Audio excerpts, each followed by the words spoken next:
Prépasport est un organisme spécialisé dans les métiers du sport. Aujourd'hui, une formation en secourisme a été dispensée. PSC1, PSE1, BNSSA, beaucoup de choses. On va essayer d'en savoir plus avec Marie-Charlotte Picard, qui est la coordonnatrice ici des formations liées au secourisme.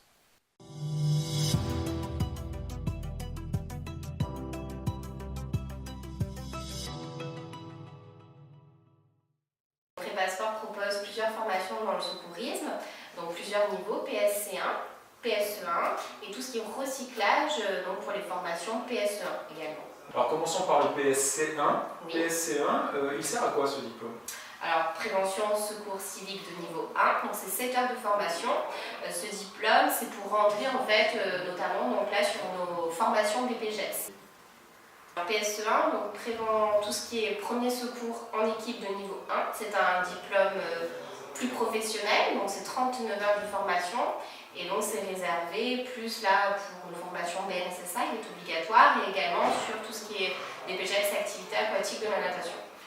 En fait, on va faire toute la théorie, donc on voit tout ce qui est obstruction des voies aériennes, tout ce qui est les hémorragies au niveau théorique, tout ce qui est l'arrêt cardiaque, la personne inconsciente qui respire, les plaies, les brûlures, les traumatismes.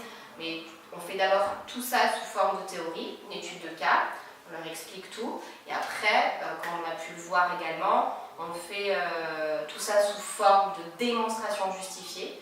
Et après, on les prend en petits groupes pour travailler tout ce qui est apprentissage. C'est ce qu'on appelle le canule de Guédel, le canule oropharyngé. Il tient comme ça.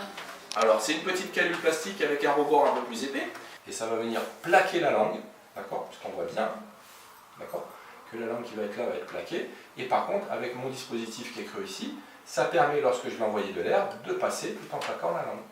D'accord? C'est un dispositif qu'il faut tout le temps mettre sur l'arrêt cardiaque.